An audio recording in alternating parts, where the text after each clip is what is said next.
good morning, everyone. Good morning. We are going to start here. Good morning. If we could thank you so much. I want to take this time to introduce the president of Cleveland State University, who will bring welcome and go over what's next for you. So let's welcome President Burke to the stage.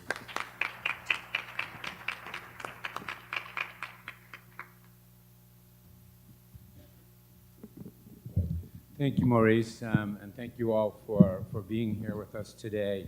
I want to thank, firstly, the student organizations, the faculty organizations, the staff organizations who are here today participating, but I also want to make special mention of the community organizations that are here today and have been here, in this incredibly woven community, the civic fabric of Cleveland.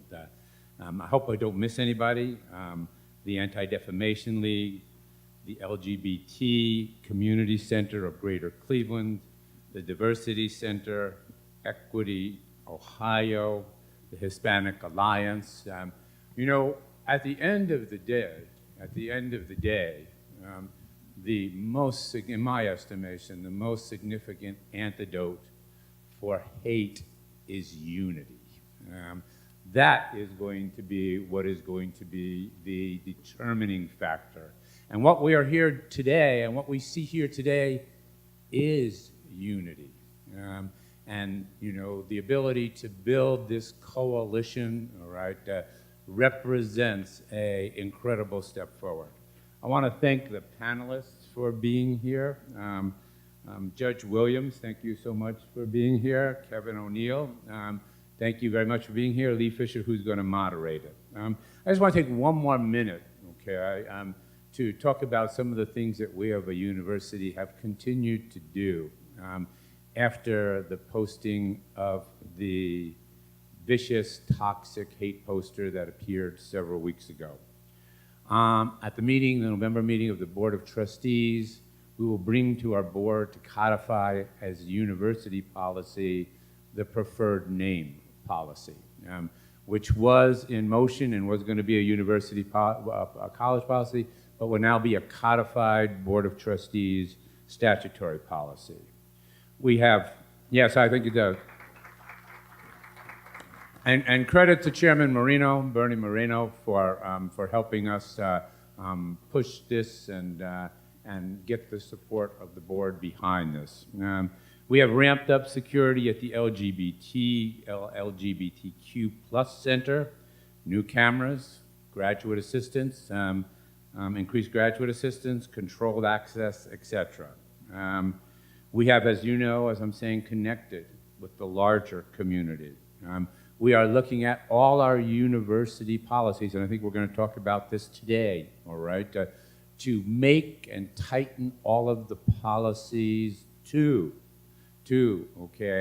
prevent or respond to effectively, the kind of actions that we saw a couple weeks ago. 4 gender-neutral bathrooms have been opened at the university, and again, this has happened, in the relatively recent past. But I repeat, that I believe today is the beginning of a dialogue that it's almost implicit for us as a university to lead. We live in a very different time, I'll tell you. I've been through a few decades of times now. This is a very, very different time. And our role as a university and our responsibility to our students is to help equip them, I hope, is to help equip them to deal with the challenges that are here today, and again, in my estimation, will escalate, as we go forward, Unity, not divisiveness. Thank you.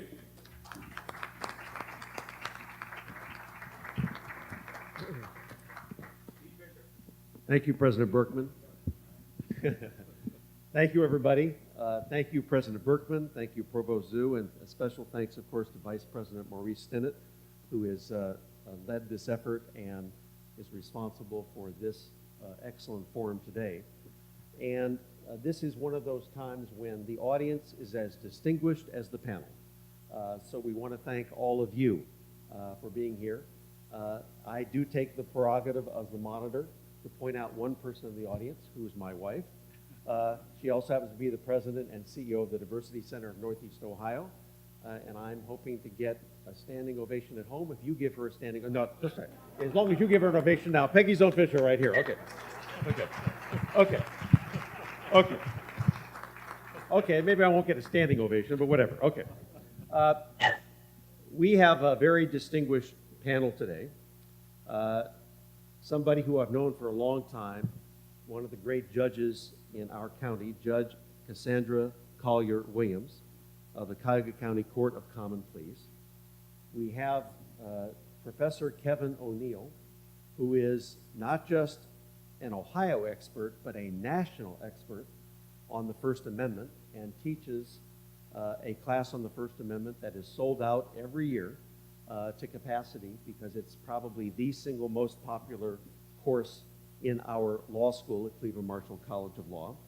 And in a few minutes, we'll have a video conference in a third panelist, Kylie Gall, an attorney in private practice in California, and she'll be introducing herself. I'm going to just tell you a brief story, and then I'm going to ask Professor ONeill to give us a little background on the First Amendment as context for our discussion. The story that I'm going to tell you goes back to 1984.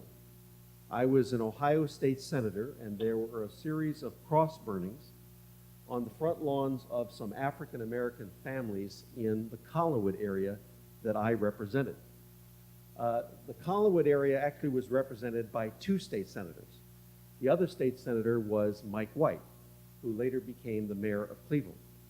And when this occurred, Mike and I immediately got together and wrote a draft press release, and we were going to do a press conference. And I said, you know, Mike, this is what we always do. We always do a press release, to do a press conference. Why don't we write a law? He said, okay, what do you want? He said, well, I'm going to call the ADL. And Anita Gray knows this story because she's here today from the ADL. And I contacted the state director of the Anti-Defamation League, and I said, we want to write a law that says that if you commit a crime against someone else because of their race, their color, their religion, their ethnic origin, that's just not a crime against that person. It's not even just a crime against the community. It's a crime against society and deserves stiffer punishment. It became known as Ohio's ethnic intimidation law and later became known as Ohio's hate crime law, and I was privileged to be the chief author and sponsor of that law. But little did I know that 6 years later, when I was elected Attorney General of Ohio, I would have this unique opportunity to defend the very law that I had written. Because the ACLU, one of the most respected organizations in the world, challenged that law, saying that it was really a violation of the First Amendment because we were punishing hate speech, not hate acts. The chief legal director, the chief legal officer of the ACLU at that time was Professor Kevin ONeill. He sued me, and we went up against each other in an argument before the Ohio Supreme Court. And I was nervous for many reasons, not the least of which I was going up against a national First Amendment expert. Now, I want you to know that I thought I gave a brilliant argument. And he did too. But the bottom line is that the Supreme Court ruled the law that I had written unconstitutional. And Kevin ONeill won the argument. But he won the battle. He did not win the war. Because not so long after, a similar statute in Wisconsin went up to the U.S. Supreme Court, and in the landmark case of Wisconsin versus Mitchell, it declared a statute almost the same, virtually the same, as Ohio's constitutional. The Supreme Court reversed its decision. I won, Kevin lost. So that brings us now to the First Amendment expert, and I'm going to ask Professor Kevin ONeill to give you a little background on the First Amendment. Professor?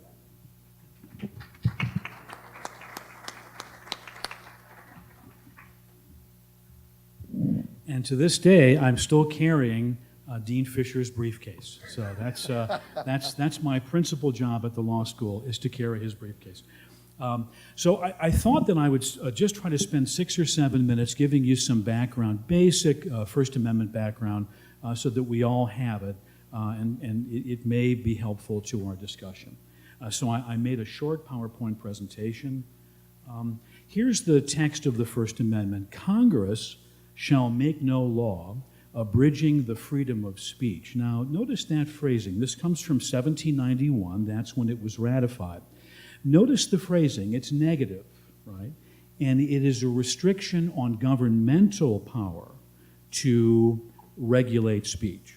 Okay, so, and it was a limitation just on the federal government, but in 1925, the U.S. Supreme Court ruled that the First Amendment reaches other governments than the federal government. It also reaches state and local governments via the Due Process Clause of the 14th Amendment, which does apply directly to state and local governments. So ever since 1925, the First Amendment has applied to not just the federal government, but to state and local governments as well. Now, that means then, let's see if I can get this to advance. There we go.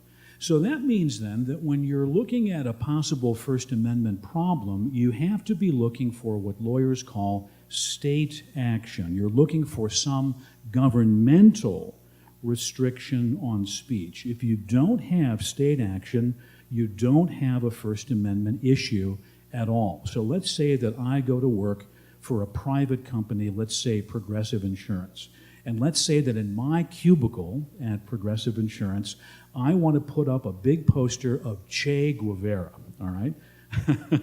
And let's say that my boss at Progressive Insurance says, "ONeill, you're going to take down that poster of Che Guevara. We want no revolutionaries showing their faces here in the hallways of Progressive Insurance."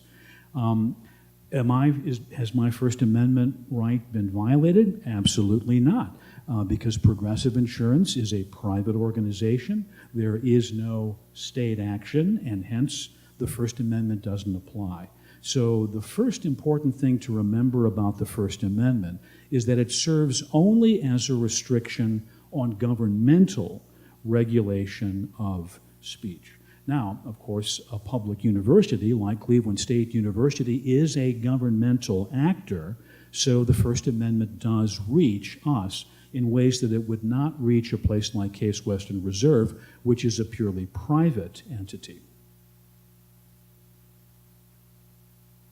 I guess my thumb isn't fat enough for this job here, but the rest of me certainly is. There's no question about that.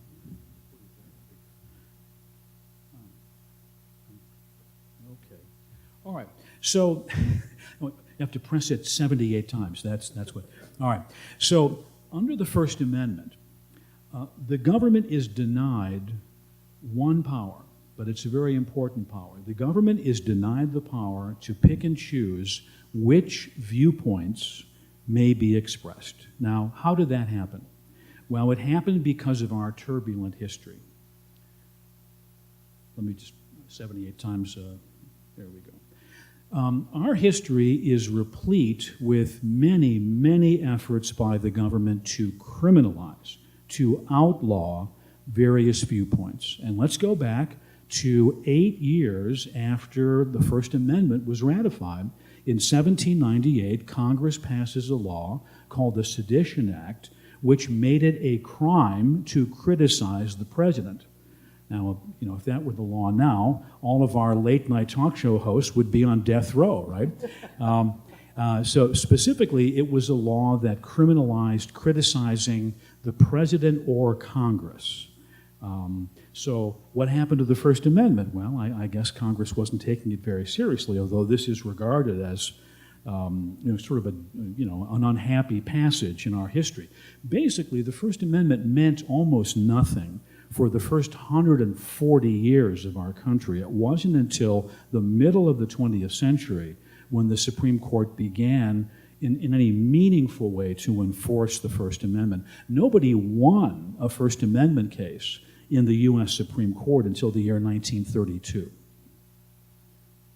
So we have the Sedition Act. Next, we have ferocious punishments for anti-slavery speech in the pre-Civil War South. If you express the opinion that slaveholders had an illegitimate interest, an illegitimate property interest in their slaves, you would face 1 year in jail in some states.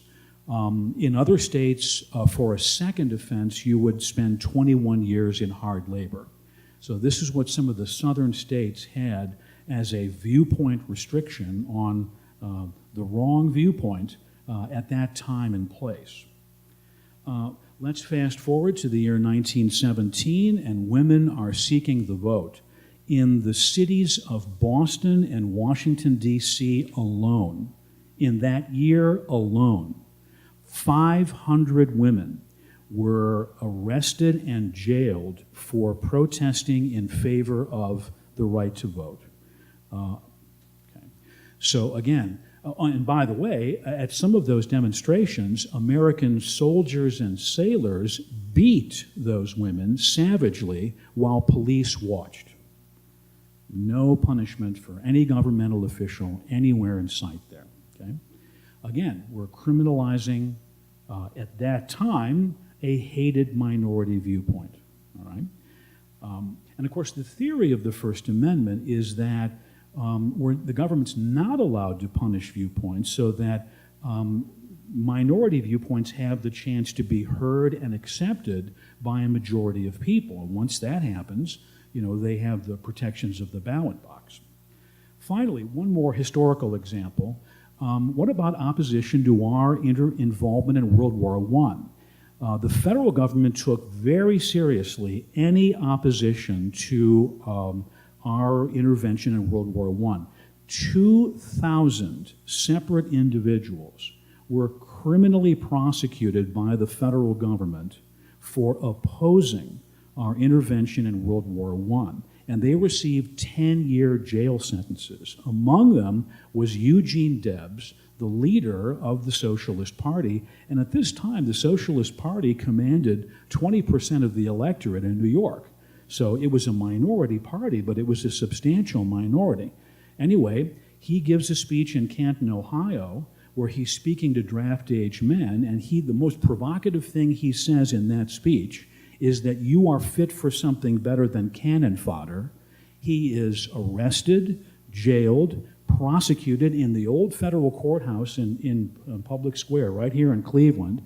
He's given a 10-year jail sentence, and in the year 1919, the U.S. Supreme Court upholds that conviction and that jail sentence.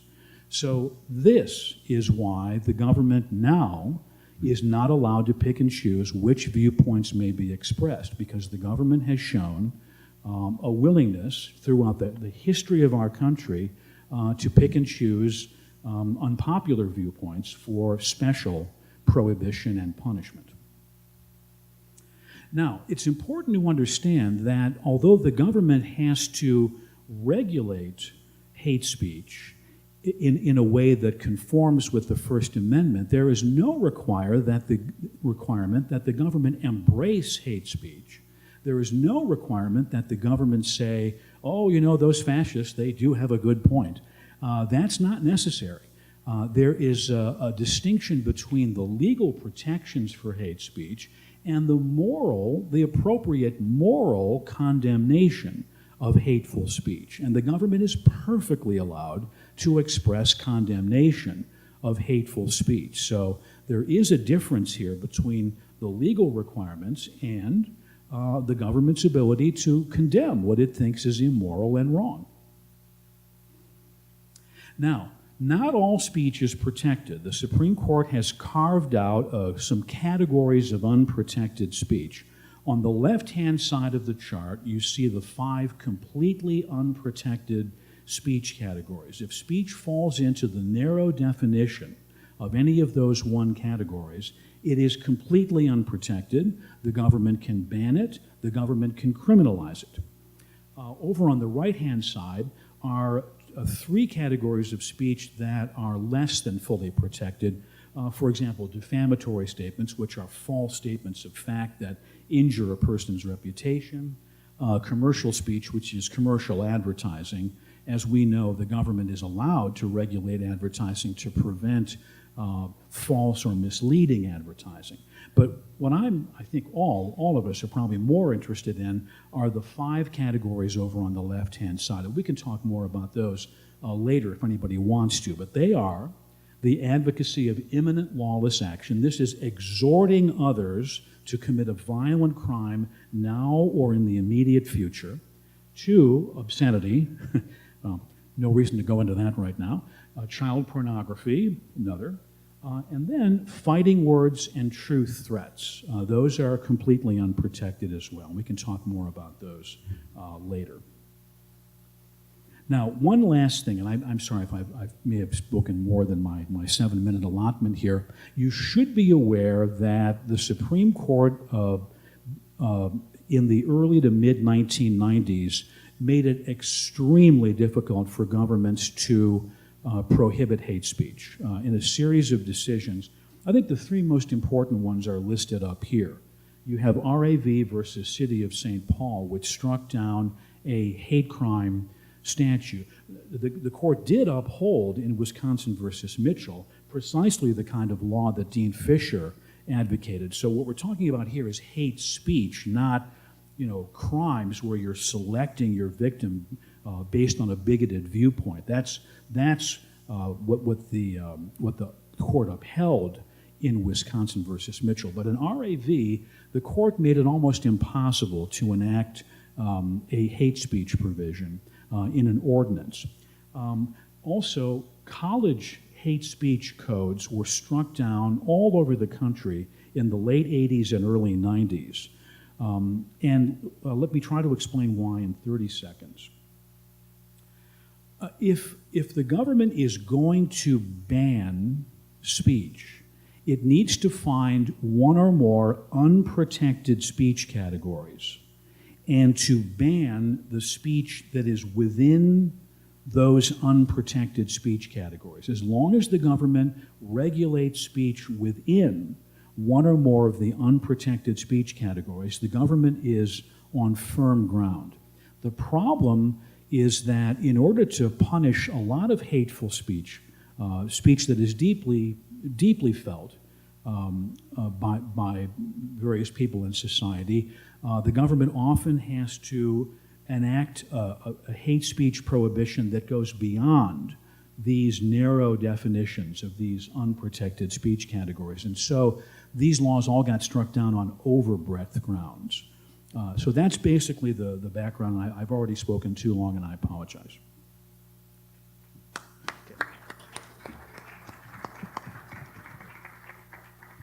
Professor ONeill, that was extremely helpful. I'm going to ask a few questions to both of you, but I'm going to ask the judge to begin the conversation, Judge Cassandra Collier-Williams. And here are the questions I'm going to ask you both to answer. We all know that the primary reason that we are here today is because of a hateful incident that occurred with a flyer that, in a sense, as I understood it, was urging members of the LGBTQ community to commit suicide. And I just heard Professor ONeill say that unprotected speech includes imminent lawless action, fighting words, true threats. My question is that unprotected speech or is it not? And help us understand that particular incident that recently affected all of us within the framework of the First Amendment. Judge, and then Professor ONeill. Thank you. And again, thank you for inviting me to this panel. The type of speech that we're here about when you are looking at the flyer and what it indicated to the LGBT group, it really has like a balancing there, because the easy answer is it's protected speech. Simple as that. It's protected.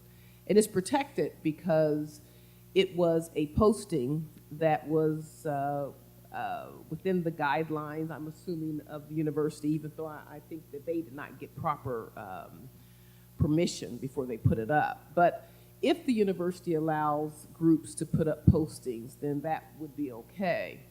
Now, the interesting quirk to this is that if you interpret it as encouraging a violent act and the act of committing suicide, well, then you're getting into the area where it may not be protected, but then it boils down to a case by case and an issue of interpretation for a court to look at. I don't think that on its face is clear as to what exactly it would mean to any given person. So in that instance, or the instance what we're here for today, it really, we really have to look at it to, okay, we really have to see if, on a case-by-case basis. So I saw part of the poster, but apparently there was something at the bottom that apparently I didn't see that was cut off, maybe that said you should do it or something like this. I'm not sure what it said.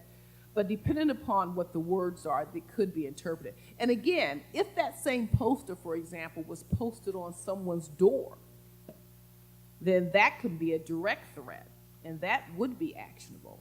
But if it was posted around on poles or on a student board or things of that nature, that would be something that's on a case-by-case basis. And you may take it to court, and the court may deem, based upon all the facts, that it is not a threat, and therefore it would be protected speech. Before Professor ONeill speaks, I do want to acknowledge that Kylie Gall, an attorney in private practice in LA, is joining us. Although I noticed just a second ago that the screen is a little different than it was 2 minutes ago, but I'm sure, are you still with us, Kylie?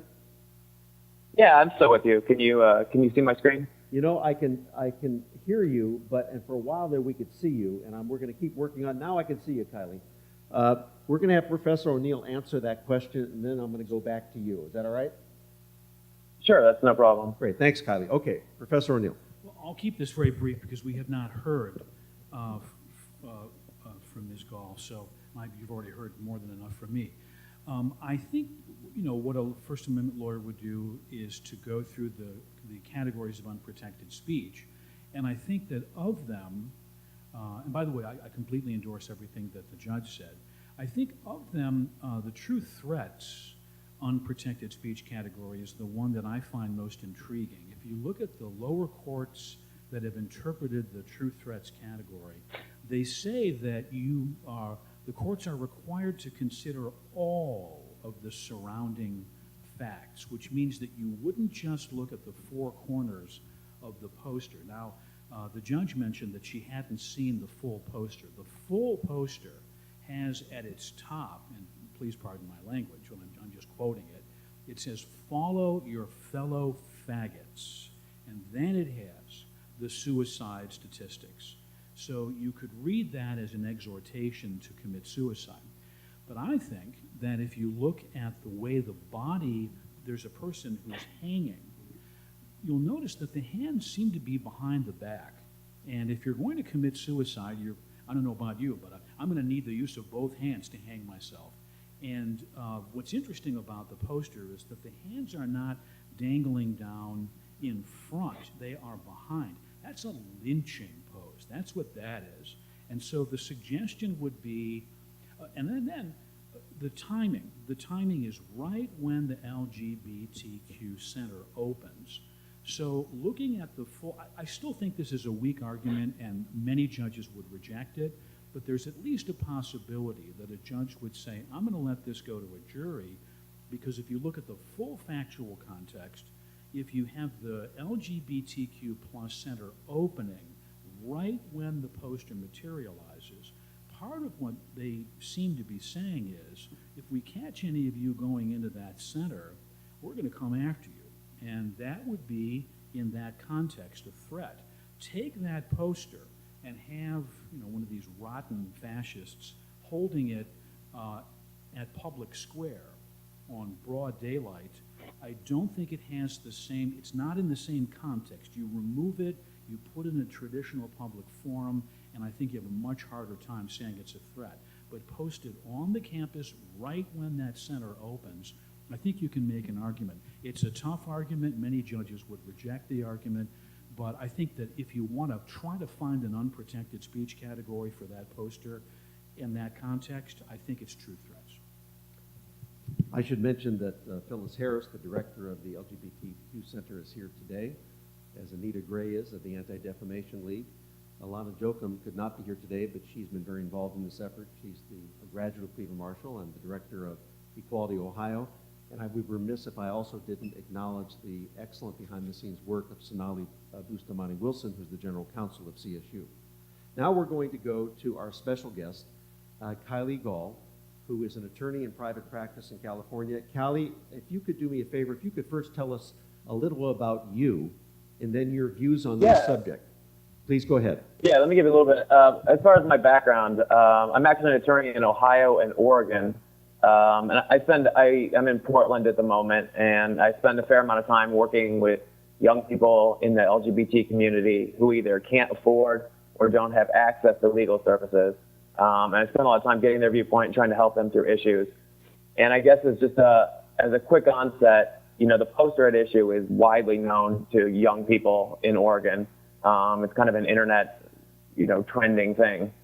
So, the views I share are my personal views and viewpoints that I have, I guess my own personal views as a member of the LGBT community and viewpoints that I've heard in dealing with young people who have been exposed to the flyer.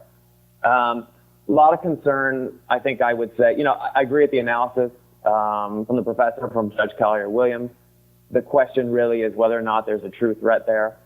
I think the pejorative slogan at the top of the poster and, what clearly appears to be a lynching poster rather than a suicide poster is informative. The other comment that I had a lot of people make when we talked about this was the bottom of the poster, which I don't know if it's shown in all the versions, but I think it says something to the effect of fascist solutions. And to identify someone as a fascist is a dictionary definition of that is to promote unlimited government power, unconstrained. And we're talking in the context of the First Amendment here, which is by its very definition, a restraint on the federal government, and in this case, the state government as well, through the Due Process Clause. So I think a lot of the, whether or not there's a true threat there has to be considered in light of what's the real message that's being said by the poster, who is the target group, and will that threat adequately reach it, especially when you consider that the LGBT community has been targeted in that way, especially trans people. There's a slogan related directly to trans people at the top of the flyer, and violence against trans people, especially trans women of color, is very common. And then the bottom of the flyer, with a fascist solutions, what is the solution that's being advocated? It sounds like it's either a direction to suicide or it's suggesting a lynching. Again, the question is whether or not there's a true threat, that would take this out of protected speech. But I can tell you, in talking to community members, this is received as a threat to them, at least on a subjective level. I mean, people feel like this is definitely targeted, and the way in which it's posted, I think, could be a part of that threat too. I've seen some pictures where it was posted with another sheet over it, suggesting one thing or another. So just to give you a little perspective from that, and I'm glad to answer any questions regarding kind of at least the community members who I've talked to and their opinions on it. Thank you very much, Kylie. We'll be back to you in a minute. The next question I have for the three of you is that if you were in the administration of Cleveland State University and wanted to revise the current policies with regard to posting such a flyer, is there a way you might write that policy that might not allow someone with this particular poster to post it? Or is that not advisable to begin with? And I'll begin with Professor ONeill and then go to the judge and then go to Kylie.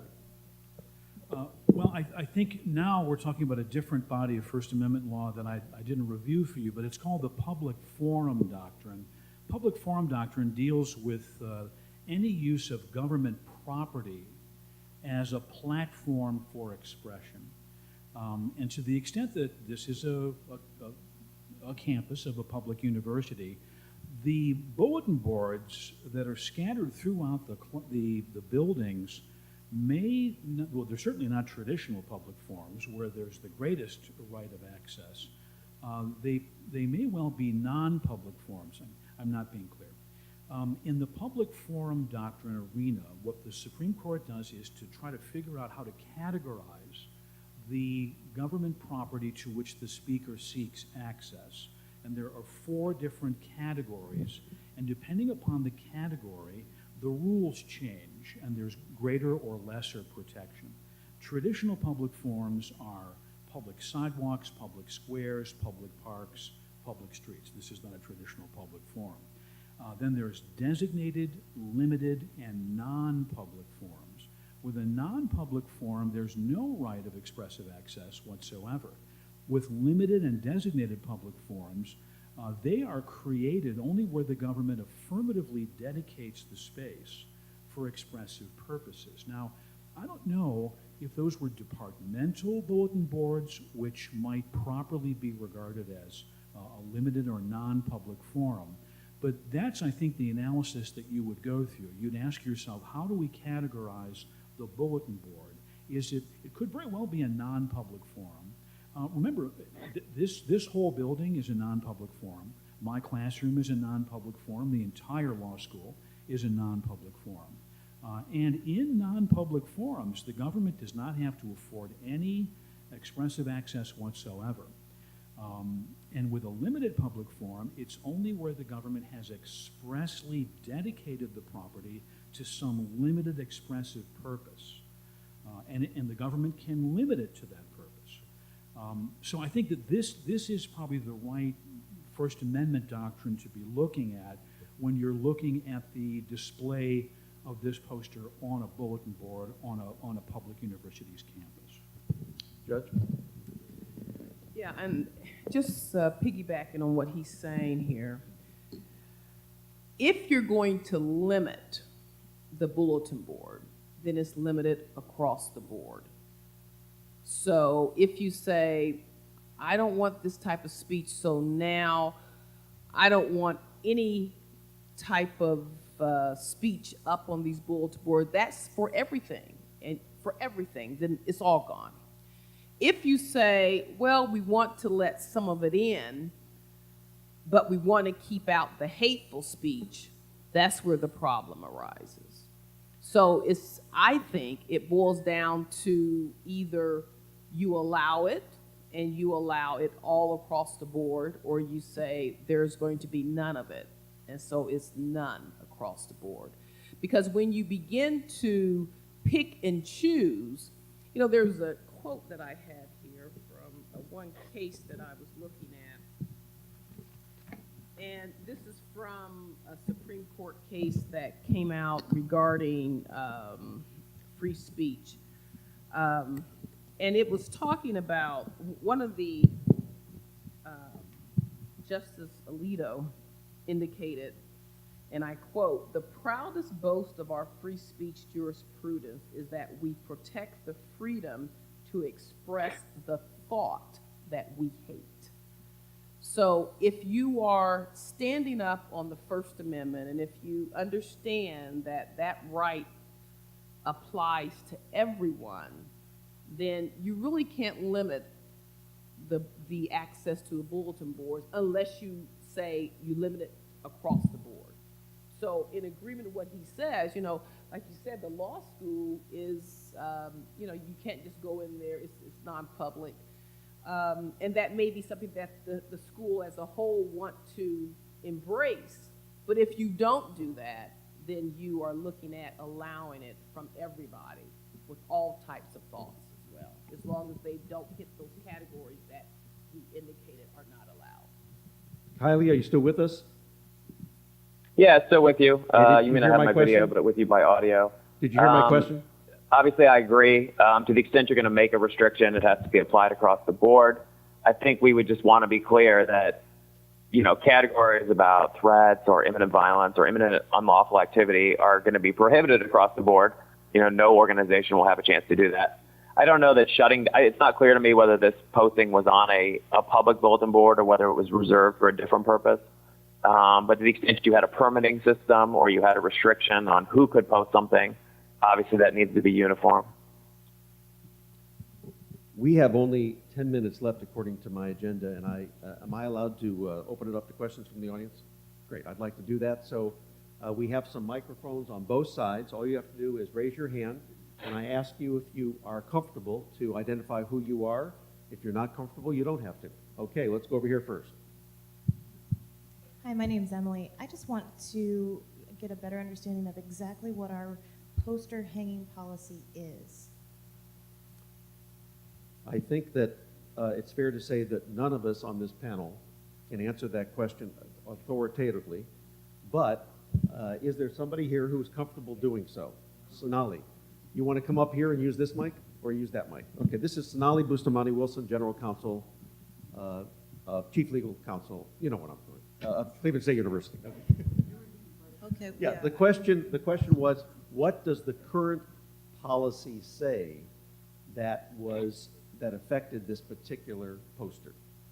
Okay, the posters were, to my understanding, on bulletin boards that are run by our facilities, our conference services.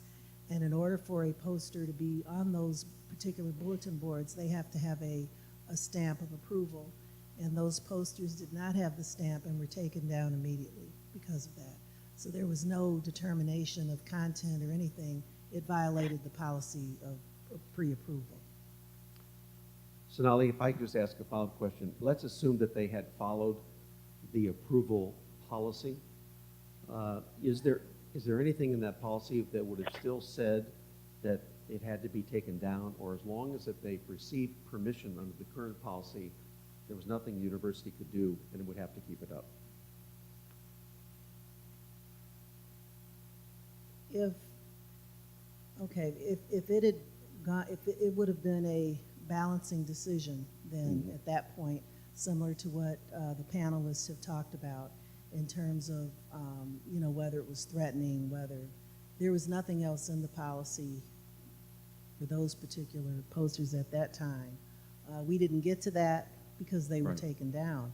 But had they been properly approved, then we would have to make the decision along the lines of what the speakers were. Sure. Professor? I think an important distinction here, if we're talking about a limited, you see there's the designated public forum and the limited public forum. The designated public forum is a non-public forum that the government expressly opens to all speakers and all topics. That's obviously not what this was. The limited public forum is where the government takes a non-public forum and opens it up to a limited range of speakers or for a limited range of topics. For example, you could limit it to registered student organizations. Okay, and so that would be a limited public forum. Okay, and then the thing about limited public forums is the only thing the courts police for is whether viewpoint discrimination is used in deciding whether or not something gets to go up. So that's the one thing you have to watch out. So if you do open it up to a limited public forum, then you're not allowed to engage. So you couldn't say, for example, we're not going to let an LGBTQ group use this, but we will let other student groups use it. Once you say that it's open to all registered student groups, then it has to be open to all registered student groups. And there's a Supreme Court case called Whitmar versus Vincent that so holds. Right, it's not clear. I don't know that those posters would have been approved because, as the president has noted, that approved organizations can put posters up, and typically they are limited in terms of time, place, and to announce events that are taking place as approved and through conference services. So it would be limited as to time, place, and what the purpose of the poster is. So was this an approved organization of the, it's not, Oh, so no. it probably would not have been able to be approved. Yeah, so I mean, if this was not a registered student organization, then their poster could be excluded under the doctrines of the limited public forum. We have a question over here. Now, the idea has been going around that if this is a approved student organization, then there would be no problem posting these flyers. And my question is that do we have policies in our university that would prevent a white supremacist group from getting university funding as an official student organization?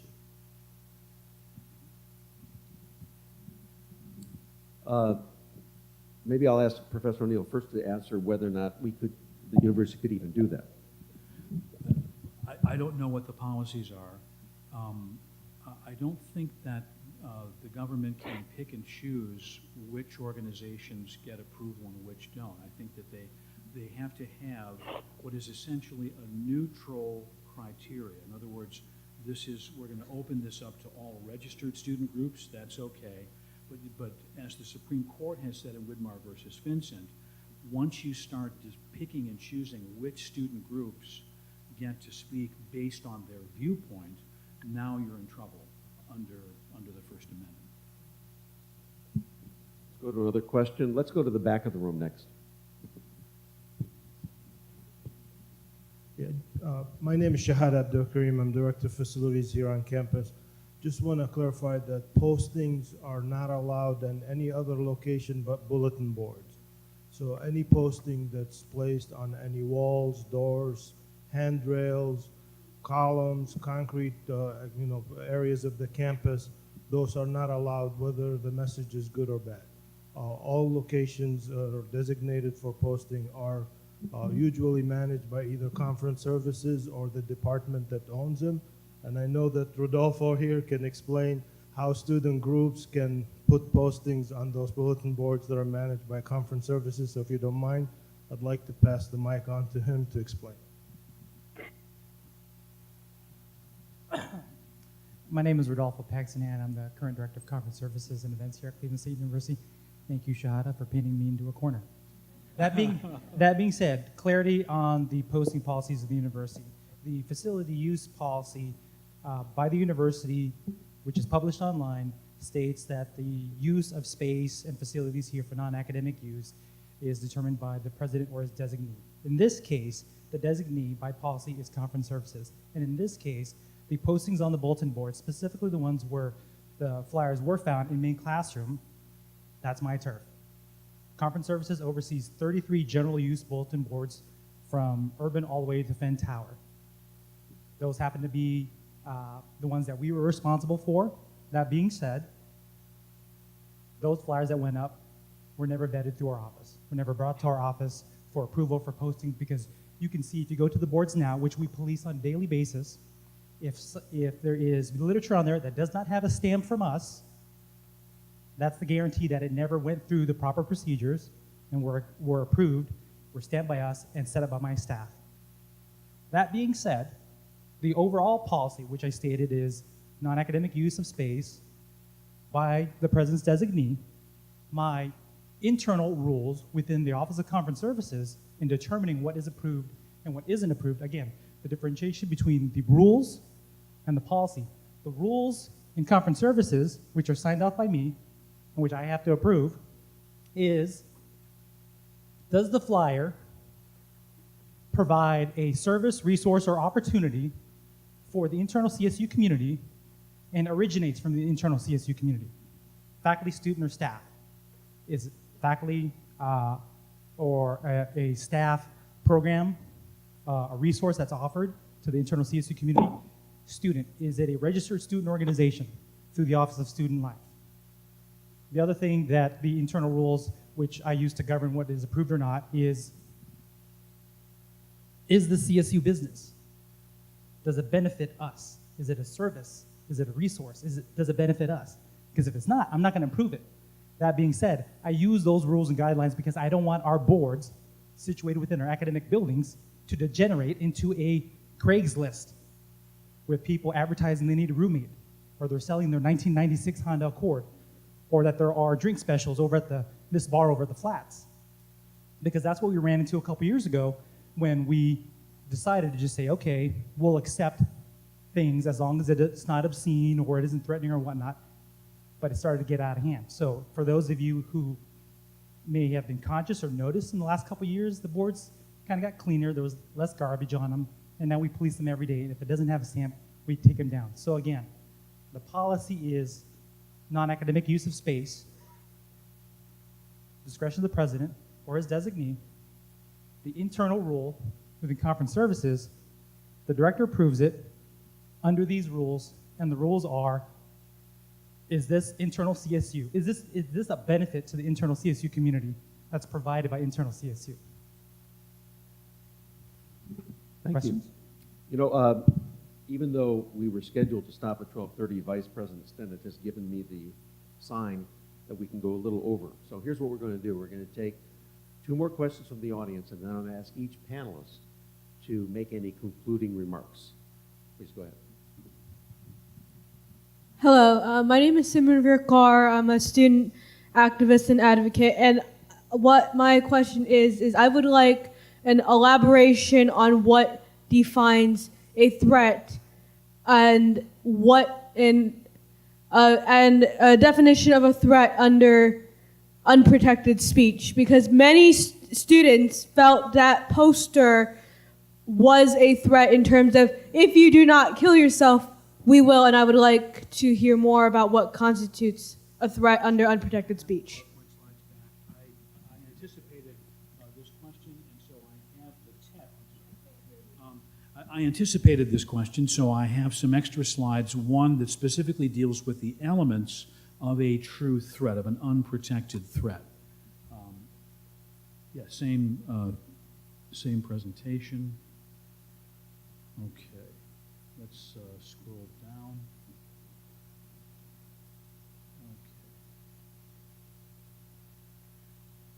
Okay, and then can we... Kylie, we'll be back to you soon. Yeah. Sure. Tomorrow, I'm going to have this for you. That I promise. Okay. Can you kind of flip forward? Keep going. Your thumb is better than my thumb. So. Okay. Keep going. Keep going. Okay. This one. Okay. Here are the elements of a true threat as developed by the federal courts of appeals. To prove a true threat, the prosecution should have to prove, and all these 3 elements, each of them has to be satisfied. The speaker made a statement intending to frighten or intimidate the victim with a threat of harm.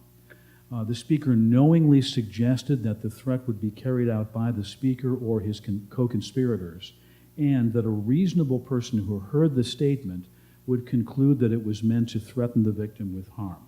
So that's the elements that you would have to satisfy, or that a prosecutor would have to satisfy if they were going to prosecute someone for that sign. And it's the same standard that we would use in determining whether or not it constitutes a threat.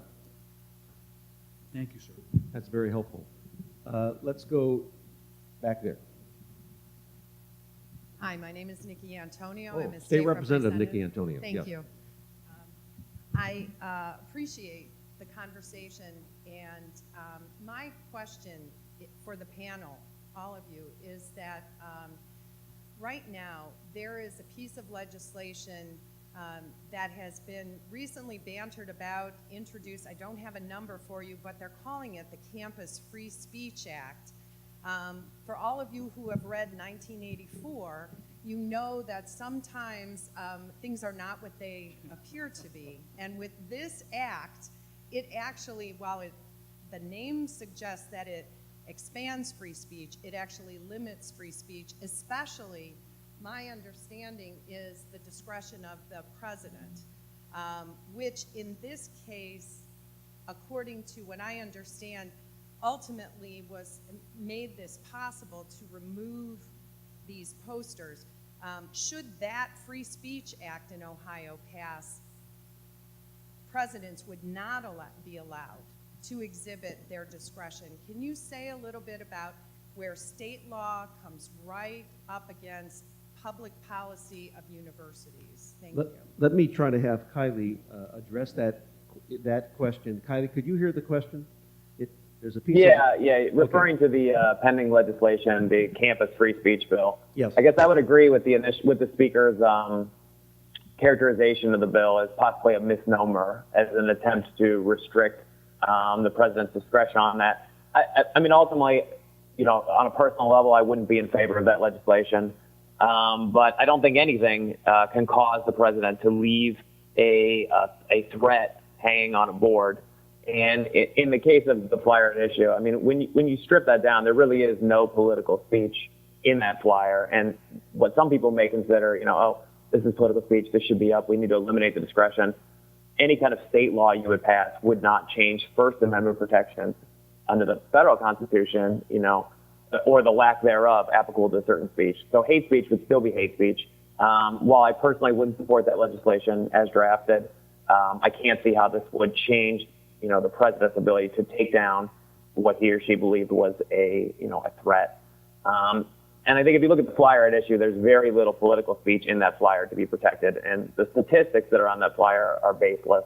And when you take those out and you take out the visual element, what speech is left? That would be my comment.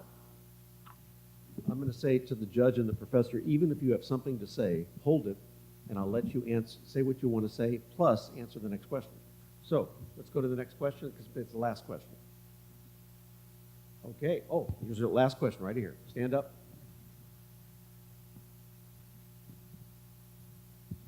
Hi, my name is Brian. When Rodolfo was speaking earlier, he mentioned that we used to have the ability to limit posters based on their obscenity, and then we changed that policy to accepting posters based off of student organizations. Does that mean that under an older policy, a poster like this would have been denied even if it went through a student organization? Or even under that framework, would it still have been something that had to have been accepted by the university? You said we used to have a policy, and I didn't hear the first part of it. That what? I believe Rodolfo said, and I could be mistaken here, but we used to have a policy that would have limited posters that would have been hung up based on things like obscenity. Okay. So if that framework were still in place instead of what we have now, would that still have been an issue with the poster being approved through the proper channels? Or I guess basically my question is, would this have been solved if we stuck with the framework we had where we could limit what's put on posters based on obscenity or true threats?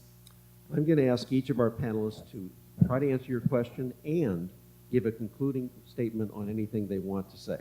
So we'll start with the judge. Okay, to try to answer your question, I think what you're saying is that if this poster was that this was a student organization, is that what you're saying? I didn't hear you. That this was a student organization, and that therefore, if it was approved, would this have been okay?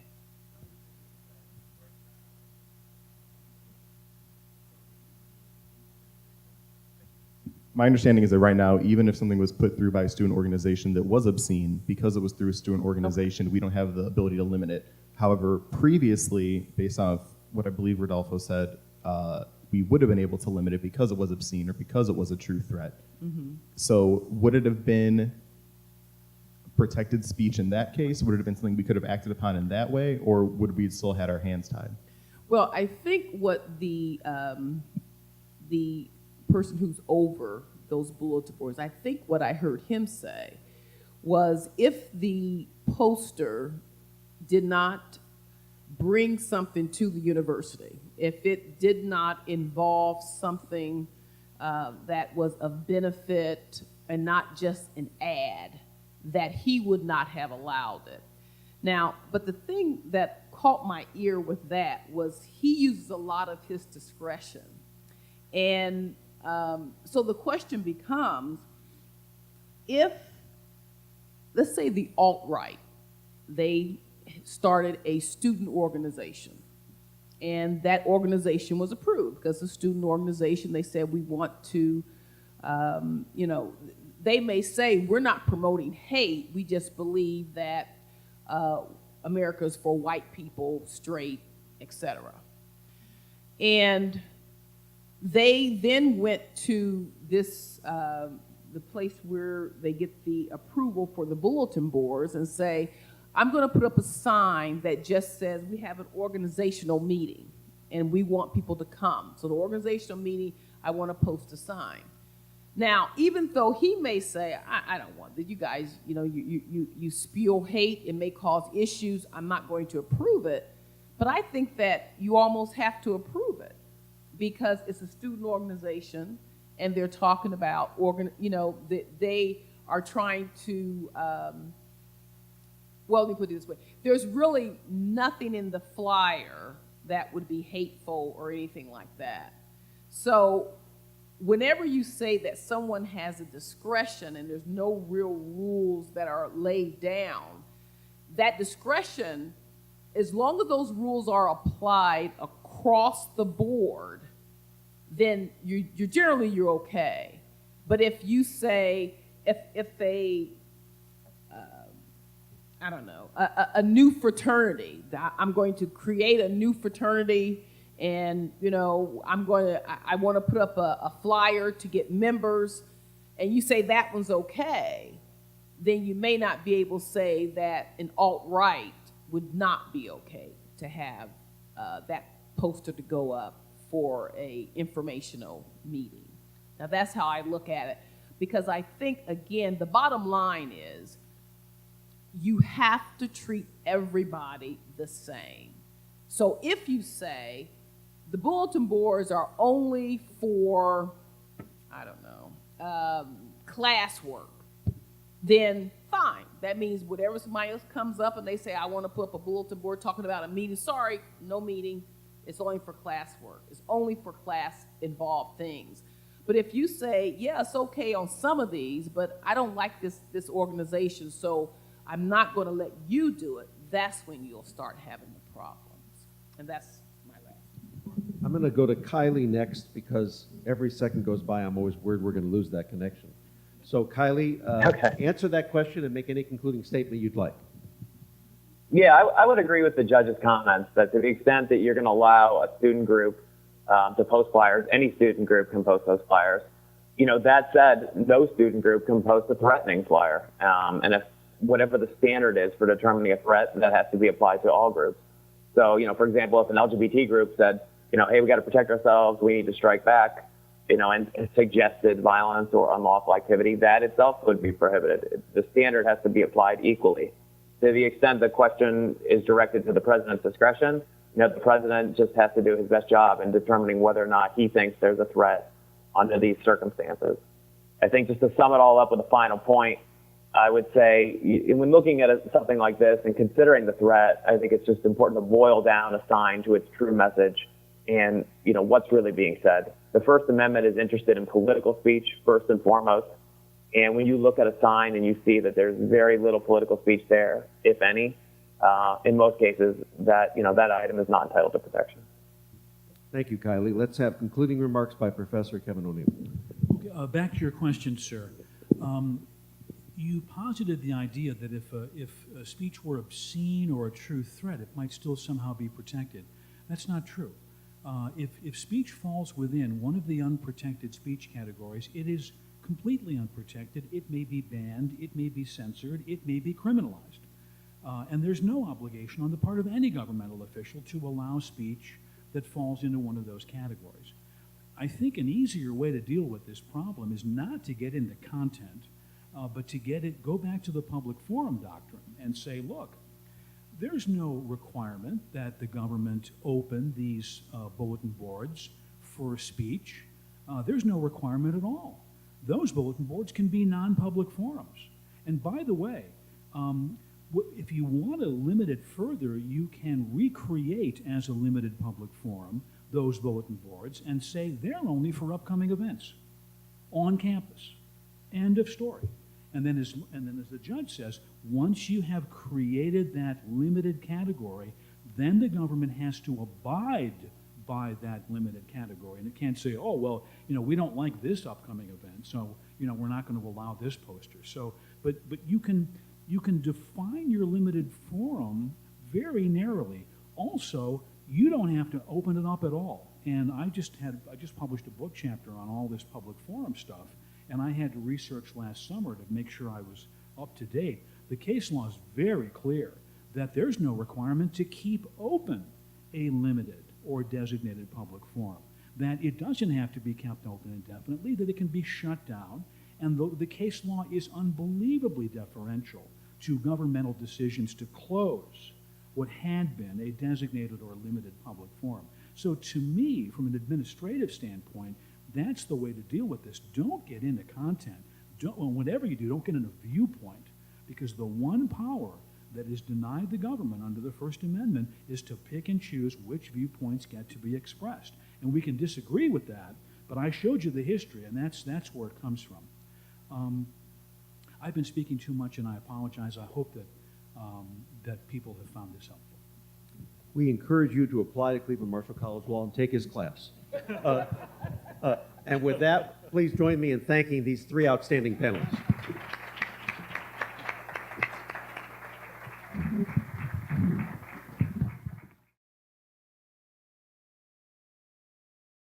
Okay. Again, thank you all for being here. We're going to get right into this. I'm so thankful that Kylie has agreed to stay on, so I believe she can hear me. Can you still hear me? Yeah, still Okay, here. perfect, perfect. Thank you for staying on. And now we're just going to jump into the political scientist panel, as we said, to get these various perspectives. So grateful for this distinguished panel. As you already know, we're going to have Reverend Leah Lewis, talk to us, Professor Charles, Juan, and Professor Reginald. And they're all going to introduce themselves, tell you a little bit about their background, and basically give kind of their synopsis of what they've heard and from their perspective to kind of broaden this conversation and open it up, okay? And then after they each have an opportunity to speak and share with you their thoughts about what we're talking about, we're going to jump right into question and answer session from the audience. So we'll start right here with Professor Charles.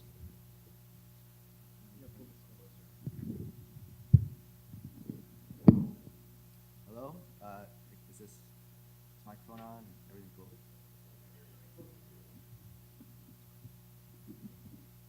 Okay. Is it on now? Doesn't seem to be on. Testing 1, 2, testing. Okay, I'm very close. Close relationship with the microphone. Okay, I'm Charles Hirsch. I'm chair of the political science department. Just a little bit about myself. I teach political theory and I teach constitutional law to undergraduates. So I've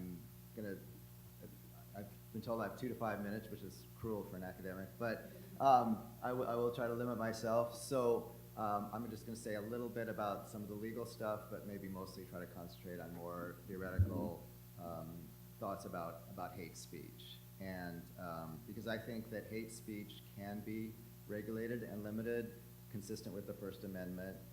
I also think allowing hate speech would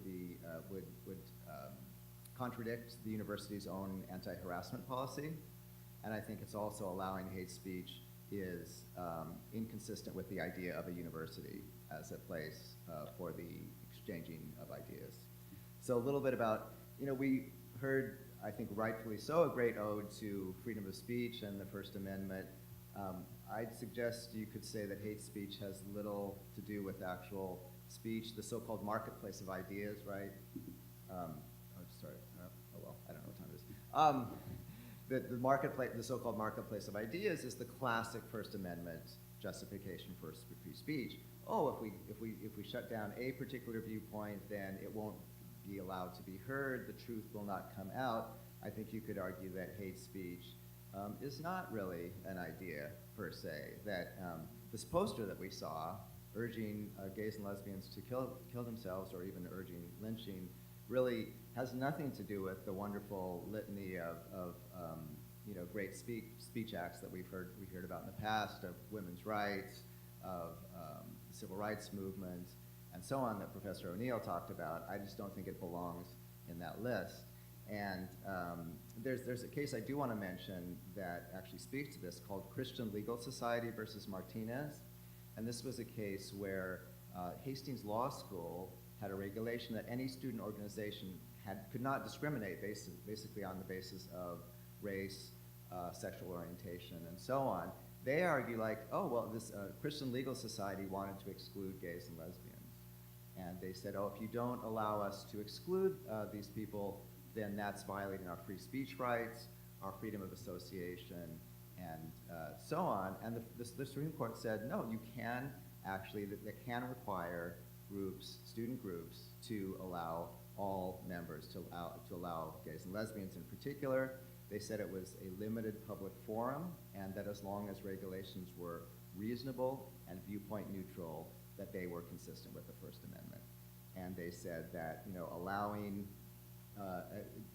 that requiring groups to admit gays and lesbians was in the interest of allowing all students to be represented on campus and to have the same access to all organizations as anyone else. And so, you know, this was this limited public forum analysis, but nevertheless, I think it lends support to the idea that you can be consistent with the First Amendment and not allow hate speech and require anti-discrimination. So the second thing I want to say is that allowing such posters as was put up is inconsistent with the university's own anti-harassment policy, which says the following: conduct that, quote, denigrates, insults, ridicules, disparages, or stereotypes an individual or an individual's conduct, family, friends, habits, or lifestyle is prohibited on campus. It also describes sexual harassment as activity that creates an intimidating, offensive, or hostile environment for that individual's employment, education, or participation in university activities. So in a way, the question is not, should we allow this, but you could say that actually allowing it violates other university policies of anti-harassment. And then the final thing I'll say is just that you know, the idea of a university is centered around the exchange of ideas, and that that requires people to be able to feel free and comfortable and safe in that environment. And if you have posters up, such as we had, they would interfere with the university's central mission, which is to allow a place where students feel comfortable to express themselves, to be themselves, free of harassment and violence. And so that's the way I'd argue it.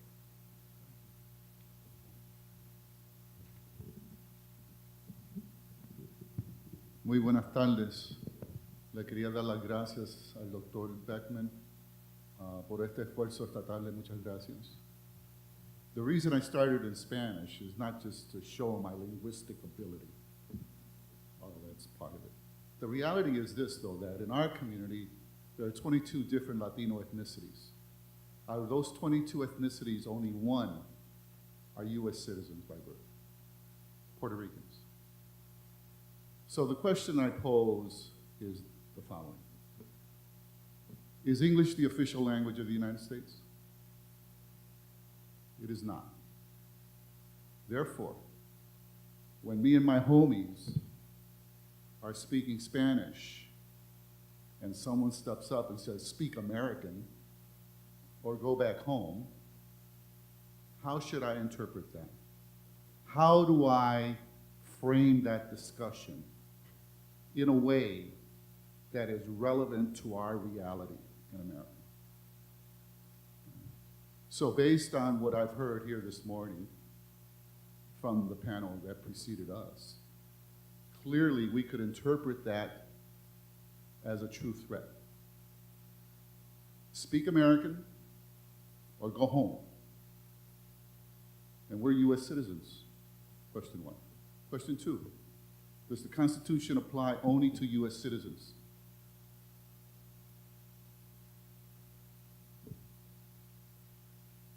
Yes? No? No. So therefore, my colleagues from different Latino nations are also protected under the First Amendment. So I just wanted to put that out there within the context of the Latino reality, not just in Cleveland, in terms of how it is that we try to address these things. That's one. The other piece is that about a decade ago, there was an institution to the west of us that was faced with a very similar situation on its campus. The poster at that time was a depiction of what they felt Jesus Christ looked like. And it made an assumption, it made a connection between Jesus Christ, the figure, the image, and homosexuality. In other words, what they were saying was Jesus was gay. Dr. Beckman, I want to commend you and your staff for taking this issue on and giving it the kind of support and resources to address it in a meaningful way that creates effective policy for all peoples. In the example that I just shared with you, they did not do that.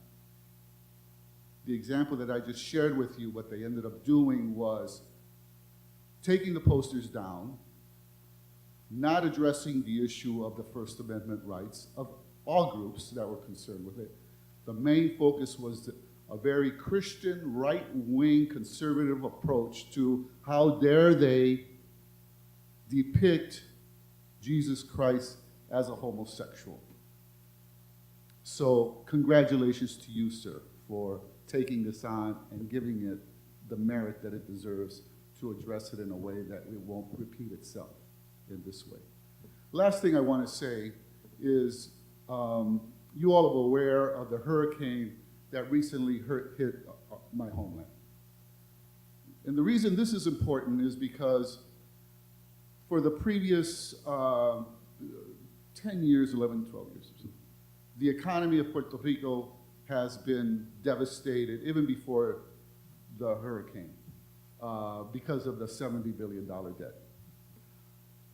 In that discussion about how is it that we address these issues within with American citizens, because of 1917, the Jones Act, when Puerto Rico became part of the United States, was, well, we'll make them a state. We'll make Puerto Rico, which is the oldest colony in the Western Hemisphere, a state. And that will help to resolve the financial problems that are occurring. There's folks on both sides of the issue, and here's where I come back to language. The more conservative-leaning folks in Puerto Rico and Puerto Ricans on the mainland feel that becoming the 51st state is a panacea to all of its problems. And let's go with that argument for a moment. All of those arguments will align themselves with sort of this view that everything is groovy in America, until you get to the issue of an official language.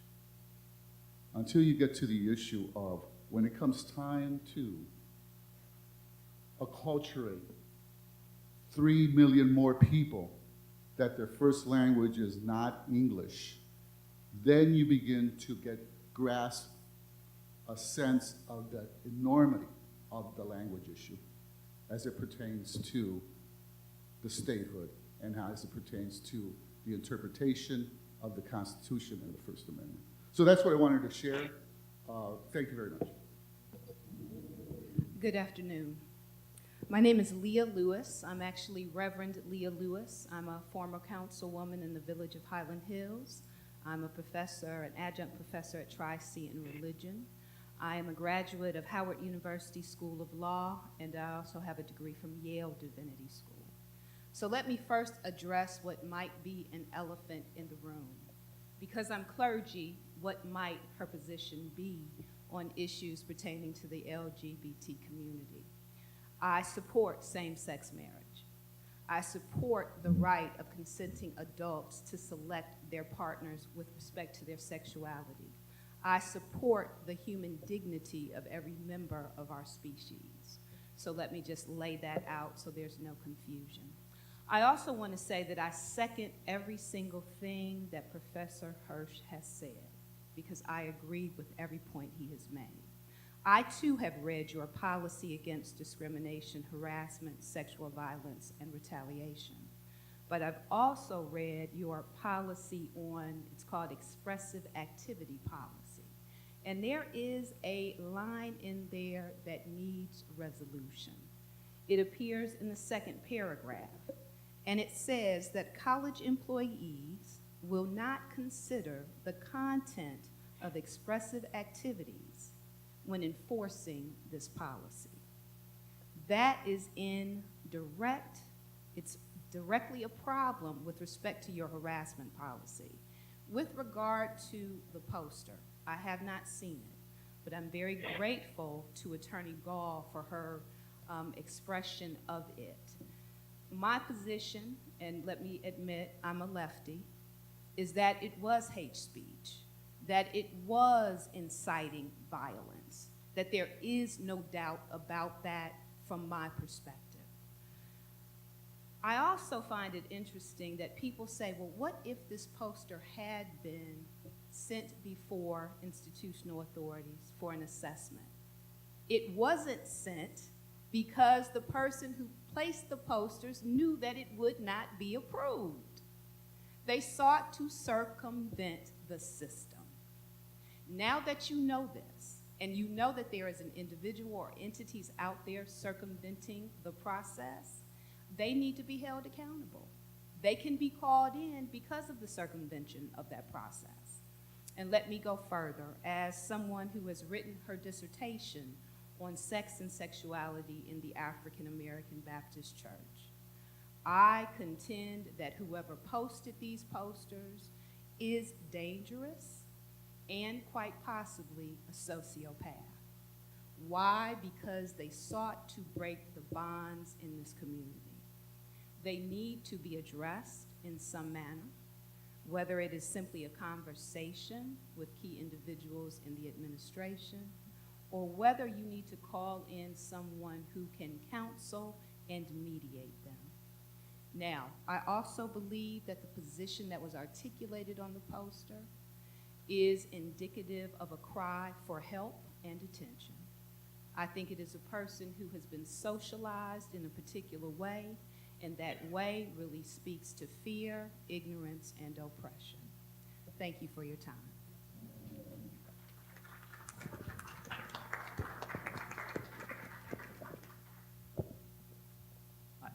My name is Reginald O, and I'm a professor at the law school here.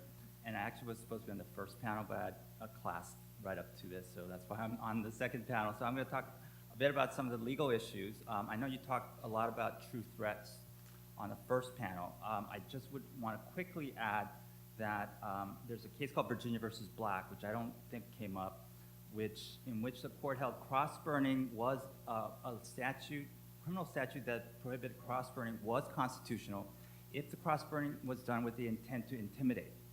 And so I think it's better to think about the speech, the flyer, as more about intimidation rather than threat. And with intimidation, they define intimidation as intimidating to and trying to put someone create a fear of violence or bodily harm, or feeling scared about their personal safety. And I think arguably the flyer did that. And if that's so, then it is unprotected speech. And so it's I think a lot like cross-burning, okay?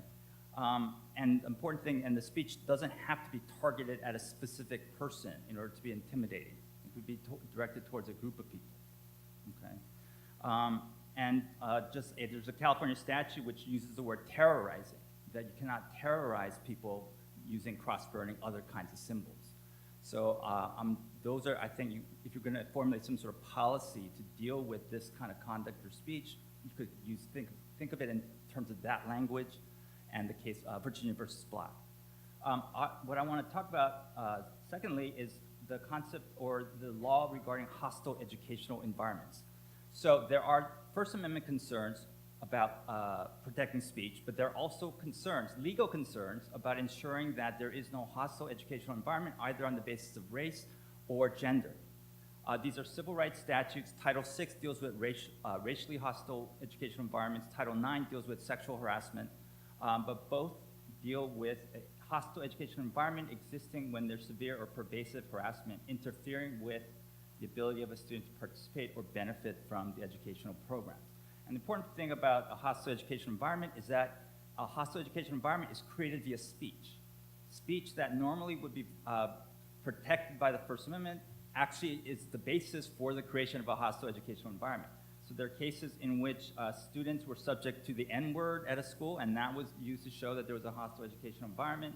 There's a case involving the University of California, San Diego, just a few years ago, where there was a noose hung up on the campus. There was a KKK mask that was also hung up, which clearly is speech, but that was the basis for saying there was a hostile educational environment. And the important part about this is that the speech has to be severe or pervasive. It's important to say it's severe or pervasive. It doesn't necessarily have to be both. Something that is one time, it happens once, but it's extremely severe, like say a noose being hung up, could constitute a hostile educational environment if you keep that up, right? If you don't take it down. And if a school knows about a hostile educational environment but does nothing about it, then it could be liable under Title VI and Title IX. And with the flyer, the hard part is whether or not you can take proactive steps to take something down before, to prevent the creation of a hostile educational environment. But at the very least, if you know that a hostile educational environment exists, the school can be liable if they do nothing about it. So in the if there's a school policy where you allow the flyers to be put up and stay there, that could be knowledge of a hostile educational environment, and you might be subject to liability under Title VI and Title IX. And there's one last thought about, there's another doctrine of First Amendment called substantial disruption doctrine, which states on college campuses and schools, speech that substantially disrupts and interferes with the learning and mission of the school can be prohibited. And this includes speech that otherwise would be constitutional and protected by the First Amendment. There's a case called West versus Derby, in which this was in middle school, but a student drew a Confederate flag on a piece of paper in math class, and that was found to, they punished the students for that, and the court found that that speech would cause substantial disruption, and that was upheld. That punishment was upheld against that student for drawing that Confederate flag. So there are ways, even under the First Amendment, where you can deal with this kind of speech. So I'll just end there, and if you have any further questions. Thank you. Kylie, do you have any thoughts from what you've heard before we go to the audience for some questions? Do you have any other thoughts? Yeah, I had a thought for the panel, perhaps about, I think there was a comment earlier from the audience about whether or not the school would have to recognize a hateful student group or a white supremacist student group, and could that group post flyers? I think my position at least would be that, a group that is set up in opposition to the Constitution and the rights guaranteed under the Constitution, including the 14th Amendment, wouldn't be a valid student group necessarily. For example, a student group that advocated, overthrow of the Constitution or the federal government wouldn't be entitled to recognition. I wondered if the panelists would agree that, a student group set up to oppose constitutional rights wouldn't be an approved student group. I think you could prohibit such a group under because I think being a student group, like this case that I cited earlier, is considered a limited public forum. You don't have an absolute right to form a student group. And I would think you could make a law that would be reasonable and viewpoint neutral in the sense, or at least content-based neutral, that would say, any group that advocates violence or advocates the exclusion or advocates discrimination cannot be a registered student organization, in particular because it violates some of the other university policies. So I guess I agree with you that I think one could legally and certainly morally exclude such a group. Anyone else from the panel want to respond to that? Okay. So now let's take some questions from the audience. As you notice, this panel is very diverse. That was intentional. We want to broaden this conversation, right? Outside of just focusing on the LGBTQ plus community, we wanted to broaden this and really understand there was some white supremacist activity with that poster. We identified that, right? We wanted to bring in the various perspectives around these issues, okay? And we were very intentional about that. So this is an opportunity to engage the panel and ask any questions that you have at this moment. Thank you. Hi, my name is Amber. Something that I've noticed just throughout all of the discussions, both today and at the President's Forum and online, is that there's a lot of, theoretical, politically, and, these are the laws, here's what the Constitution says, so on and so forth. And that knowledge is very useful, but what I have yet to hear is, what are we going to do about this? And what can we do about this? Because whether you can fight about whether this is hate speech or isn't hate speech, and what does it even say when you remove the statistics in the picture, and who is it attacking, and all these very academic questions. But what I'm very, very concerned about is that I want to make sure that we can, to the best of our abilities, proactively try and prevent it from happening again. And if it does happen again, I don't want it to turn into another snowball like it has. I would like there to be a framework for it to be addressed. And that's what I've been missing on all these conversations. I would like to know any thoughts you might have on what we could actually do to address this were it to happen again, so we don't have to do this again. Thank you. I can offer some suggestions. As I've already noted that I think the individuals responsible do need to come before the administration for a conversation. I think some intervention is needed for them. And I also think that this apparently was the first time this happened at Cleveland State, right? So you're now at a crossroads, and I think your question is so appropriate, and I believe that these forums have been organized for the sake of finding solutions and programmatic responses. That said, beyond calling the individual in, having a conversation with key members of the administration, possibly getting them counseling, perhaps you can form a Truth and Reconciliation Council that individual, after an appropriate level of counseling, could attend and participate in and meet members of the community that he or she sought to offend. A lot of times we engage in this type of degrading, debauched behavior because we've had no exposure to the particular communities that we're seeking to deride. So that's one thing you could possibly consider. But I think that you're right, that there has to be a plan put in place to support the community at large, the community that has been particularly impacted by the action, and also the actor in the action. I guess I would also say that, and I think the university is in the process of doing this, but they clearly need to revisit their policies and be very clear about what's allowed and what isn't. I was trying to find what the policy is in terms of posters and conference services and so on. I had a lot of trouble figuring that out. And even today, I'm not clear about what their criteria are for determining whether something can be put up or not. I think the more transparent they are about that, the better it will be. And I also think this idea of, well, the content will never be considered in terms of whether it's allowed or not, that was referred to earlier. I think that is problematic and in conflict with other parts. So I think the university needs to just revisit and make clear its own stated policies, and I think that would help to be proactive in case something like this happened again. I'm just wondering if something could be put in the Code of Student Conduct that deals with this kind of either intimidating or terrorizing conduct or speech, and that maybe a policy where, in terms of the flyers, that if it violates the code of conduct, then it can't be put up, right? So a general code of conduct to deal with this kind of behavior or speech, sending a message that it's not tolerated, but also having practical implications for things like flyers. Thank you. Questions up front? Please respond. Yeah, thank you. I mean, I understand that this is, we're talking about the students, but I think an element that's missing from the conversation is faculty and staff and administration as well.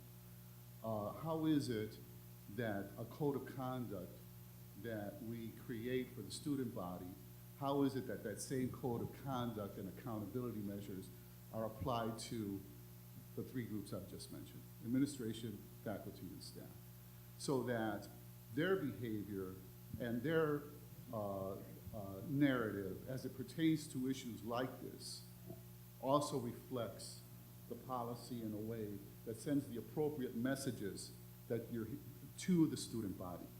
So if faculty and staff and administration are saying one thing, could be behind closed doors, could be, chats at the water cooler or in the washrooms, how is that being monitored? Because I can attest that also gets to students, and that also has an influence on the behavior of the student body. So I just wanted to add that. And I can interject that the university's policy against discrimination, harassment, sexual violence, and retaliation, it says the policy applies to all students, employees, visitors, and other individuals participating in university activity, educational, for employment opportunities or programs. So those groups are covered by the policy. Perfect. So please, I yes, just wanted question, to next question. ask, as I'm learning all about this, if any of the panelists or anyone else at this table know who's doing it well. So like CSU has, its own unique, presence here in Cleveland as an urban, commuter college and all the stuff that we love about it. So we are joining with all of you to address the issues that I think I care about too. And I'm like, okay, so what are we going to do? Who are we looking at in terms of who does it well? What college, university? We have the smartest people, the lawyers, the professors, but so who's doing it right? I would urge you to look to the universities and colleges on the coast, on the West Coast and the East Coast. I would look to NYU. I would look to Berkeley, Stanford, UCLA. We are in Middle America. We tend to be the last to get news. I would start on the coast and go there. Anybody else want to respond to that before we move on? Any other recommendations? Kylie, do you have any recommendations of who's doing it well, the work that we could look at as a model? I would absolutely agree with looking at some of the coastal universities, and I think we could go through those and look at some examples. At this point, it's really an issue of clarifying, I think, on the imminent threat and that how that's going to be considered, and that it's not going to be acceptable regardless. And again, revising policy to say that again, content won't be considered as long as a threat is not in play. Okay, thank you. I see several questions, and we're going to catch them all. But in the back, yes.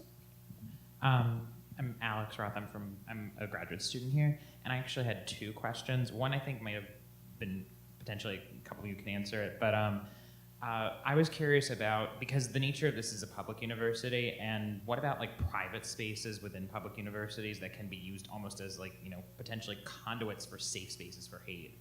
And the other thing is that we've been focusing so much here in terms of the posters, but there's also other aspects in which this stuff can get out, like the internet and media. And what is the university going to do about speech that goes out that way? Because I don't think we've touched that at all in this meeting. Any of our panelists want to respond to that first? I hate to dominate the conversation, but it seems that the policy also applies to the internet and anything. I think the issue is it a CSU student, faculty member, employee, or whatever engaging in that conduct, and is that conduct directed towards this community? So I suspect that is the standard that would have to be applied when you encounter that kind of situation. This isn't a very good answer, but I guess the only thing I can say is I'm sure that the law is different. I'm sure there's case law regarding social media, more private speech on campus. I know certainly the university has more power to restrict its own speech or speech under university auspices than it does private speech. So they could prohibit something on a university bulletin board that they might not be able to prohibit somebody just carrying a sign on campus. So, but in terms of, I wish I could say I was familiar with all that case law that I'm sure is out there. I could try to do some research or whatever, but so I don't know, but I think that's I'll make that general statement that they do have less power to restrict private speech than university speech under university auspices. Okay. Anita. Thank you, Dr. Snett. I'm Anita Gray, the Regional Director of the Anti-Defamation League. One of the things that we do annually is conduct an audit of different events, and I can tell you since Charlottesville, we have counted through September 30th, 79 incidents on 34 campuses of white supremacy recruiting. And we're sitting here in November. I can tell you that's only what we know, and I suspect there are a hell of a lot more, but I don't think that we should make the assumption that the perpetrator in this instance came from CSU. It's been my experience that a lot of these people come out at night, so to speak, and then crawl back under their rock. Thank you. Yes. Thank you, Anita. Hi, my name is Lauren Davis. I'm an advisor here on campus in the Honors College, and recently had the privilege to attend a conference at Bowling Green State University that focused on diversity, equity, and inclusion, particularly in honors colleges, but you know, I think that the conversation that happened there spreads more broadly, and that really has a lot to do with the important cultural shift that can happen when we have these kinds of conversations. And while the practical work needs to be done, that educating our campus community, which has sort of been the rock that I've been standing on since all of this began and will continue to stand on, and that is educating faculty and staff about our various communities across our campus, so that we can engage and interact with those communities in a way that's sensitive and compassionate and empathetic and supportive. And I think as that happens, a cultural shift then can occur, which allows for us to stand much more united than we have in these last couple of weeks when something like this occurs. And one of the things that really came out of that experience for me was in thinking about how do we do that? What are we doing in our classrooms to prevent this kind of rhetoric, this kind of speech, allowing it to just slide under the radar? What are we doing as an educational institution? You know, what kind of language, when I'm teaching students, am I using? How am I interacting with them? What kind of material am I teaching? Am I incorporating diverse material from folks all over the country and beyond, and from all kinds of communities? And I just wonder, with the incredible amount of knowledge in this room, what kinds of things do you suggest that we do at that level? Because I think at this point, identifying who did it is a priority, but I don't know anything about that process. And I think people would like to know more about that process. But what I do know is what I can do as an educator. And I just wonder, what are your thoughts on what do we do to interact and engage in a way that allows our whole campus to shift? Thank you. Let's Kylie, do you want to respond to that first? Of what we could do, provide us with suggestions? Yeah. As I understood the question, the question was what can be done from a campus perspective or a general environment in the campus perspective to try to push back against this kind of hate speech. I mean, a few answers that I would say would be, a strong showing of support on behalf of the university towards, targeted groups, including the LGBT community, including, persons of color. So I would say the preferred name policy and the gender neutral bathrooms that were mentioned earlier, those are kind of specific to the LGBT community, but that's a nice move of support. I would say the more the university can do to show inclusion with these communities, the better. I mean, obviously this poster is an attempt to break ranks or to try to break the spirit or threaten, people in the LGBT community. I would suggest, pushing for more support rather than the opposite. So show these students that they're valued, that this is a safe environment, they're not going to be subject to violence. So I would say, definitely a showing from the university of support on behalf of these targeted groups. Thank you. Other panelists? I mean, as a teacher, I try to make clear in my classroom that there's rules of civility and respect for all students. So if someone were to say something hateful, I would point that out and talk to that student and make sure that know that that's not acceptable behavior, that that's a condition of life at the university. And then in what I teach, I try to encourage critical thinking and thinking about diversity and those things as well. So I think it's up to each professor to do it, but that's a priority for me as well. Any other questions from the audience? Yes.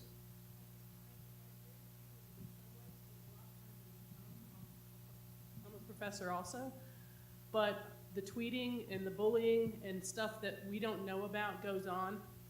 And I just, really respect people that come forward, but some people are just afraid to come forward, and we need to have something in our policy that I agree that we should have, even tweeting, emailing, because we don't see that. And we can do all we can in the classroom, but it's going on. And we'll take two more questions. So I see one here and then one in the back first. Let's start there, please. Yeah. Hi, my name's Ariel. I know we've spoken a lot about policies that can be put in place in order to prohibit such speech or posters and such, but the fact was that this wasn't an approved poster, so what can we do to make it so that unapproved posters or unapproved speeches can be limited? What is it that we can do to prohibit the unapproved posters and maybe get to them faster, in a faster manner, so that people aren't seeing them all over the place, and then we end up in a big room like this with a long discussion. Anybody? I don't want to, yeah. I'm not really sure what you can do, because you don't know when these actors are going to come forth. All you can do, sadly, is be reactionary and responsive. Again, as Anita said, we should eradicate the presumption that this person was from CSU. But if they are from CSU and they are discovered, you will attend to it.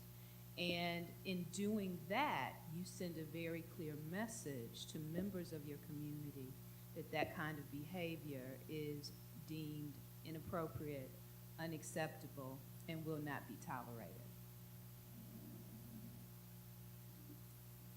Last question up here.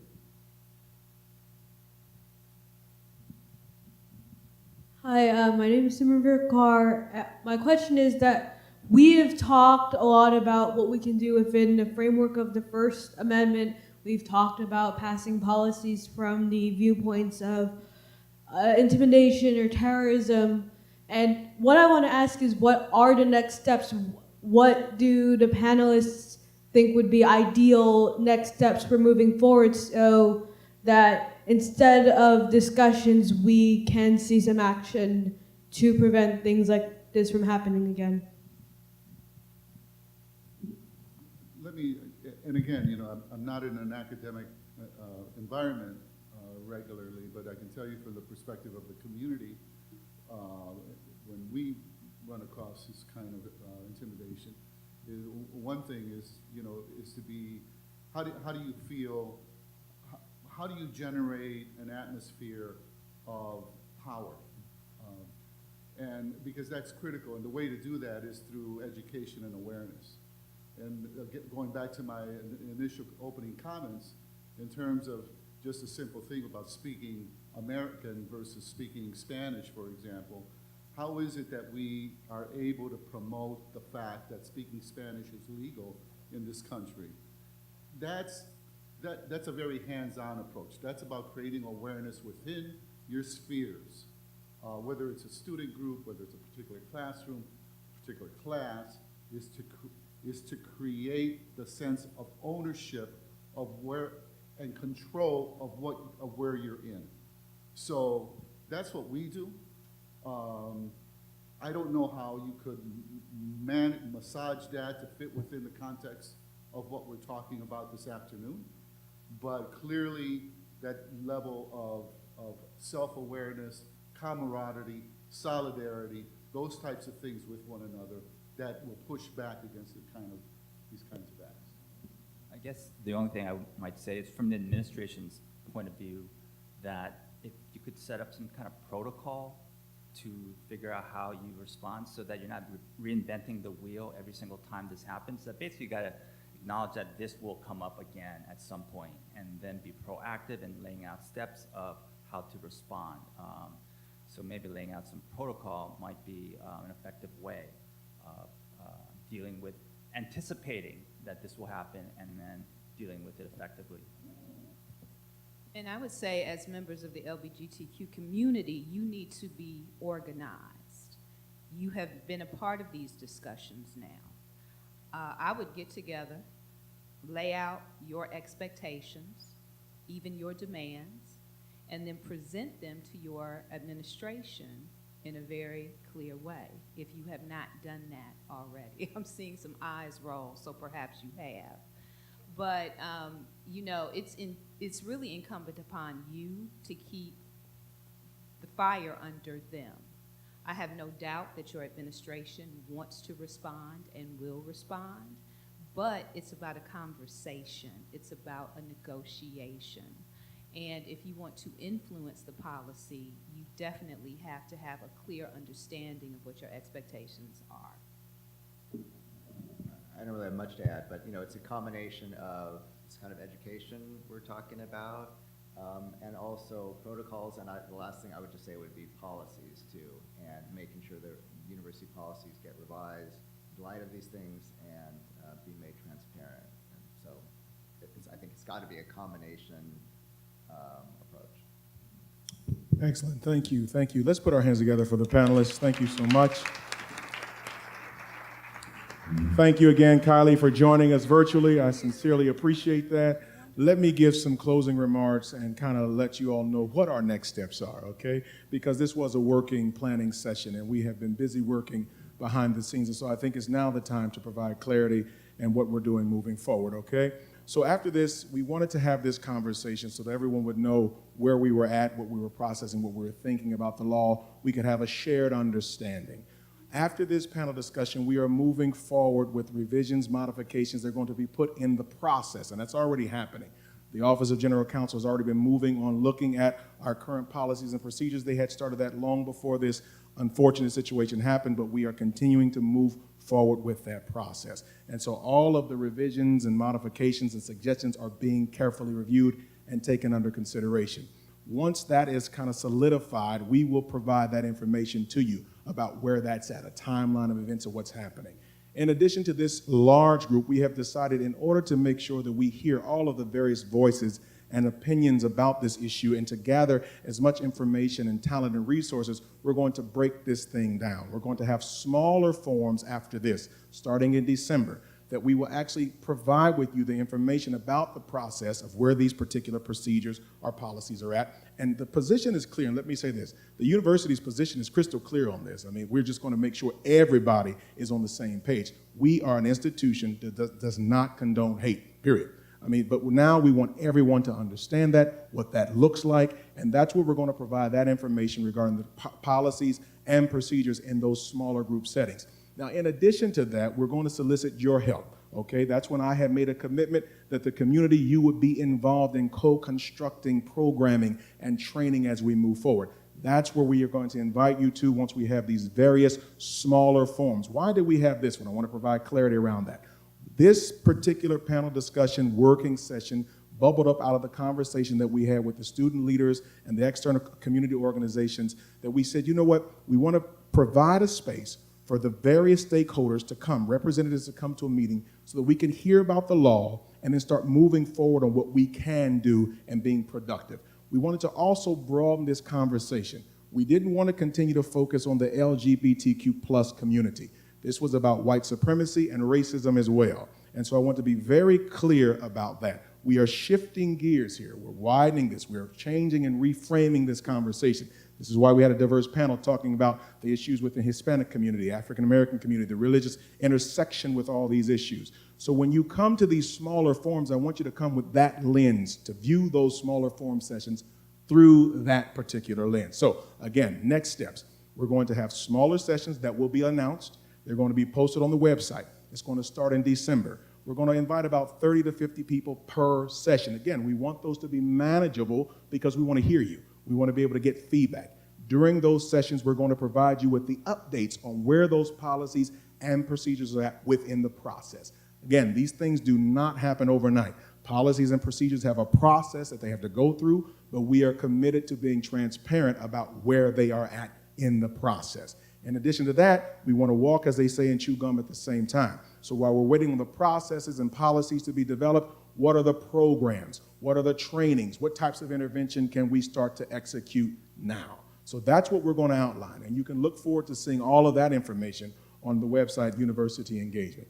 In addition to that, I know there were some questions that were raised on today that the panelists could not adequately answer regarding the current state of our procedures, this, etc. What are we doing? If this would have happened, how would we have responded?